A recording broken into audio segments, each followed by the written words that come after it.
Welcome to Questions of Life. We're looking at slavery and racism this evening. Here is the next bit of our conversation. Okay, so we've touched on slavery, and I think racism kind of feeds off that in a sense. Do you want to begin to just explain a little bit about what the Bible says about different races? Do you want to start there? Yeah. I think the fundamental thing to say is that God celebrates different cultures, different races. So if we start at the end point, there's the wonderful description of heaven is every tribe and every nation and every language together in harmony. Yep.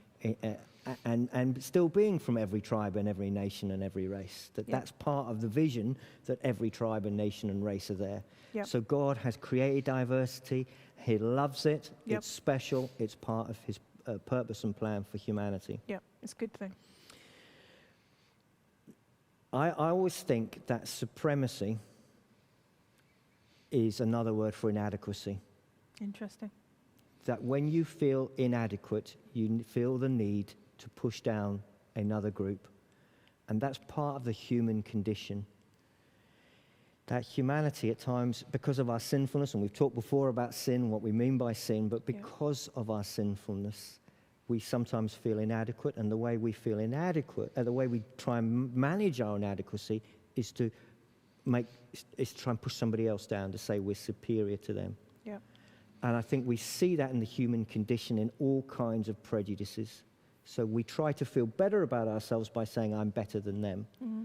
And that happens with men over women. It happens in lots of different ways. The concept of white supremacy, they tried to justify it from the Bible, and I want to try and explain how they used the Bible and why they were wrong. Yeah. But I firstly want to say that it comes out of inadequacy, in my view. Yep. It comes out of fear. If we go back to slavery, the people of God were enslaved because the nation that they were living at the time in was afraid of them. And often this supremacy and slavery, they're mixed together because it's about being afraid of their own status, their own security. So how do white supremacists use the Bible? So it begins, I think, in part with one of the instructions in the Old Testament to do with not marrying other religions. And we need to understand why that was said and what was meant by it. Mm-hmm. And this links into another one of the big questions is why does the Old Testament treat a certain people group, the Canaanites, so roughly and badly? So there's a connection. So when Abraham is shown the land that he's going to live in. Who's Abraham? So Abraham is a guy that God calls to follow him and to serve him, and says to Abraham, I want you to be a blessing to the nations. Yep. I want you to bless the world. Yep. And your descendants are going to bless the world. And the land that they're going to live in is Canaan. It's called Canaan. And in that land, there has developed a religion that wasn't that uncommon at the time, a primitive religion, where people are afraid that the harvest isn't going to come, or afraid that the neighboring nation is going to occupy them. And so they developed different ways of trying to get God to do what they wanted, to appease God, make offerings and sacrifices. And the Bible begins to outline what it calls the wicked practices of this religion, which we know, and which the Bible tells us, involved sacrificing children, either killing them or sexually abusing them, and sexually abusing women in order to pacify some perception of their deity. And the Bible calls this wicked, as I think we would, that the abuse of innocent children in order to make the harvest come is horrendous. Yeah. And in the middle parts of the Old Testament, there is a struggle between how God is wanting people of God to live, and their temptation to follow this practice of the people they lived amongst. Yep. And so there are times when God says, you've really got to have nothing to do with it. And you can't marry into that, because there will be a confusion for your children as to what you really stand for. So they were told not to marry this religion. Mm-hmm. Now, elsewhere in the Old Testament, there was provision for people becoming Jews and getting married and all of that. But for this particular religion, and it wasn't to do with race, it was to do with religion. It was to do with a belief system. They weren't to become, because marriage was seen as a way of becoming accepting and equal. If you marry someone, you accept their values and their principles. And they were told they couldn't do that.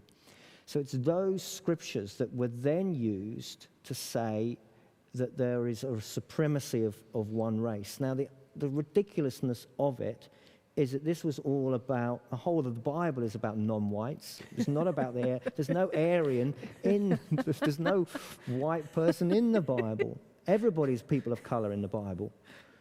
Everybody. And it was talking about the Jewish faith. Yep. And it wasn't talking about their race. It was talking about their faith. And it was lots of provision for people to become Jews by faith. And that becomes something the New Testament really picks up, that it's all about faith, and what really matters is faith. Mm. So the leap from saying different races need to stay separate, which is what underscored apartheid and the way in which colonialism occurred, and Britain was a part of that. For somehow, they misunderstood the Bible twofold. Firstly, because they took the stuff about religion and made it about race, but secondly, they applied the things to the Jewish race to the white race, which is a very big leap. Yep. So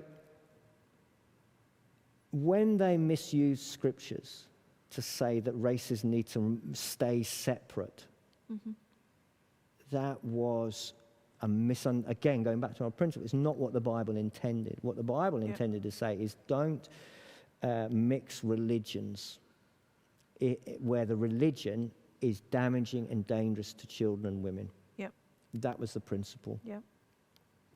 Which is a good principle and makes sense. Which is a good principle and makes sense. Yeah. So by the time you get to the New Testament, you see Jesus is radical because all people tend to, when they're afraid, they tend to stick with people like themselves. And the people of God in the Bible are similar. And this is one of the reasons why God keeps getting cross for them, because they keep on pulling it into themselves rather than sharing it. Remember that Abraham's blessing was to be a blessing to the nations. When you come to Jesus, he's radical because one of the enemies of the race that he was a part of, the Jewish race, was the Samaritans. They were the neighboring community. They had a different religion that was a corruption of the Jewish religion. They were perceived to be traitors to Judaism. And it's really important to understand Jesus was a Jew. And that was his culture, that was his language, that was his race.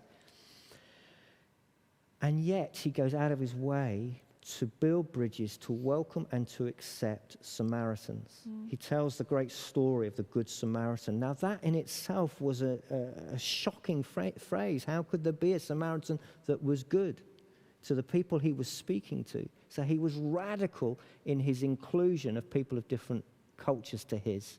Radical.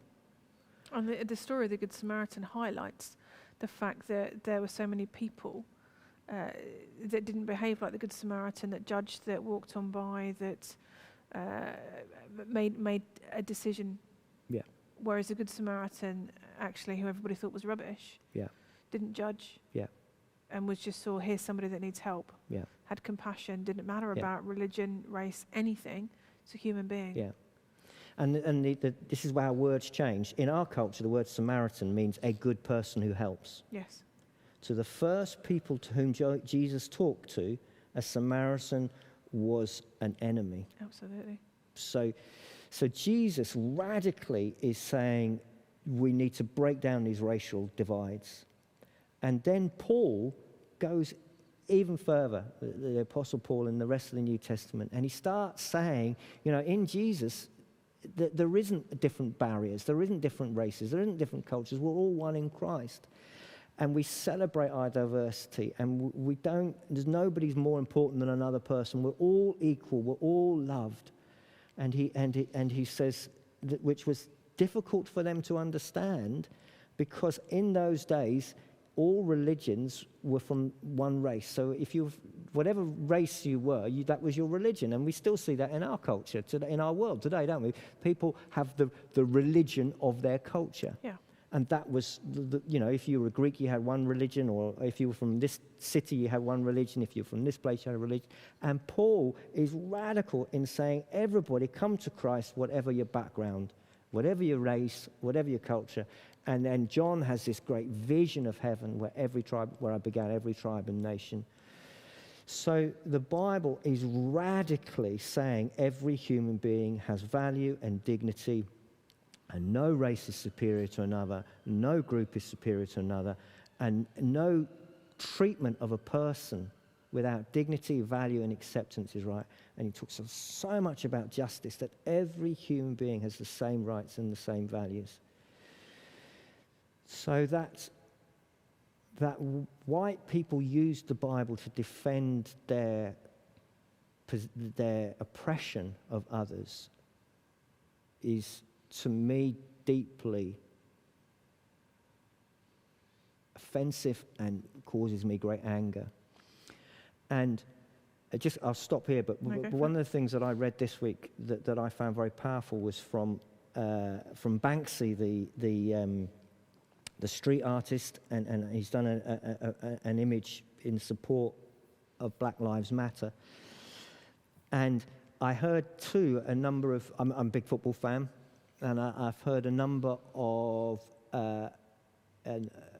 footballers of colour talking about how they are heartened to hear white people talk, and how in the past, perhaps as a white person, we've kept too quiet. And Banksy says that if you have a flat and your washing machine leaks on the person flat below, it is your problem. It is not the problem of the piece. Yeah. It's your problem to solve. Yeah. When a person takes away the dignity of another person because of color, if they are doing it as a white person, I as a white person need to say that's wrong. I can't speak for other cultures and communities, but I have to challenge my culture and community when it is racist, when it doesn't treat people with value and dignity. And I have to say to people who would identify with me that what they're doing is wrong, absolutely wrong. And I have that big phrase, not in my name. And I think we have to say, not in my name. Not in my name as a Christian, not in my name as a white person. This is not acceptable. It is not how God has called us to be. I think for many of us, for years, we didn't feel we had the right to say anything, because who am I? Who am I to get involved in this discussion? Do I know enough about it? I've never experienced what a whole host of people are experiencing around the world. And so we tended to keep quiet. We would pray, and we would say, well, that's not right. But I think one of the things that's growing is this sense of, no, actually, we have to find our voices. And whether that's in a global forum, whether that's in a local forum, and we have to stand up for the truths of the Bible. Yeah. And that all are equal. And I go back to Genesis. I go back to the very beginning of everything, when God created the world. And when God created the human race, he created man and woman in his image. And so for every generation and every people group that have come into our world ever since, there is something about us that is unique that reflects something of the wonder and the creativity of God. And I love the diversity of our world. If we were all white, middle class, Sutton Coldfield Christians, life would be incredibly dull. I love Sutton Coldfield. I love, don't get me wrong, but I love visiting different cultures. I love going around the world. I spent quite a bit of time in India. And the first time I went there, it blew my mind. Just so different. The way that people live, the way that people eat, their experiences in life, their treatment of each other. I mean, I saw the good and the bad and the ugly of India, but it was such an enriching experience that changed my life for the better, that challenged me about my life and my values and everything within me. And so to see other people so aggressively and horrendously belittling, oppressing, killing people for their culture and for their colour, I just don't understand. And maybe I'm just too pure, which I'm not, we know that for a fact, and maybe I'm too naive. But I love our world of diversity.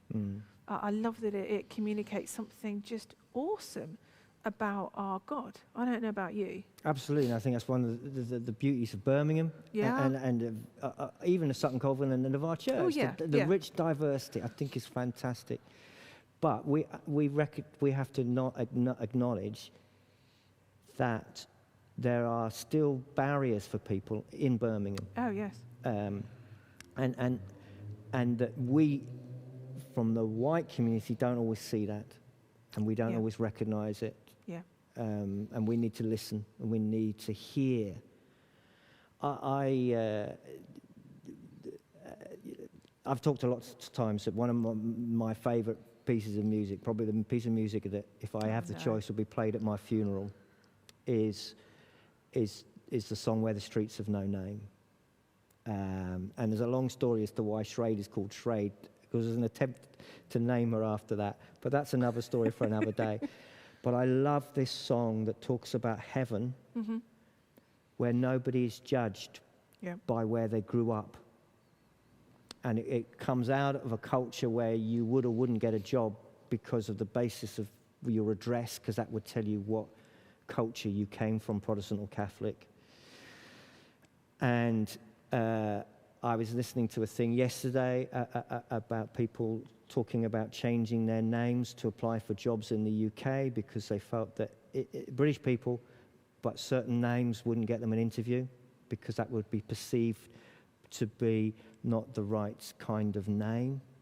And that made me think of this great song, Where the Streets Have No Name, where everybody has value and dignity. And you're not judged by your name, you're not judged by your street, you're not judged by your gender, you're not judged by your colour, you're not judged by anything. You're just equally valued by God. And the difference is celebrated and rejoiced in rather than oppressed. But it is difficult, as you say, for us to understand that. I mean, you talk about our church, and there is diversity within our church, and I love that. And there is diversity within Birmingham, but you're right, we don't necessarily ourselves experience what is the norm for so many people. I mean, the closest I get to it is possibly being ginger and being a woman. Particularly, you know, there's little bits of being a woman that you get just a tad of it, but nothing compared to what you're talking about here. And so again, as Christians, as people, what should our response be? You know, Banksy's talked about it being for us to fix, and I get that, and I think that's such a really helpful illustration. What does that look like in our lives, in day to day?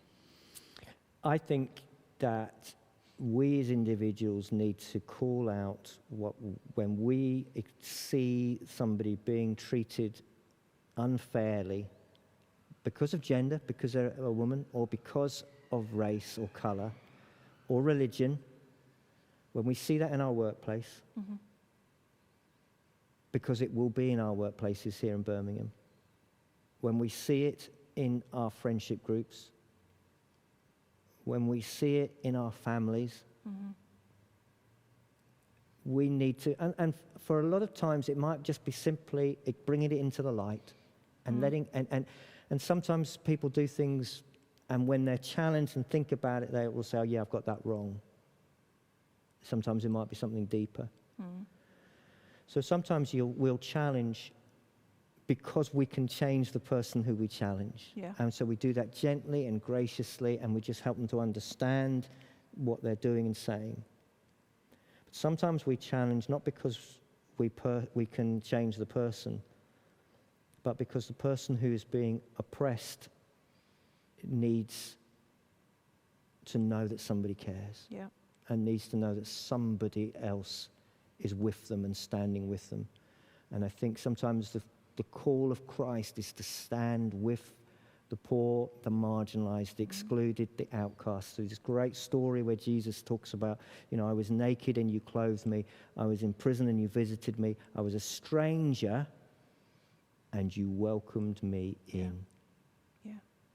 And so there are times when we need to challenge people because we can change a situation, and there are times when we can challenge things because we need to stand in that place of isolation that somebody else is standing in. And maybe that does make us feel slightly unpopular and it's slightly difficult.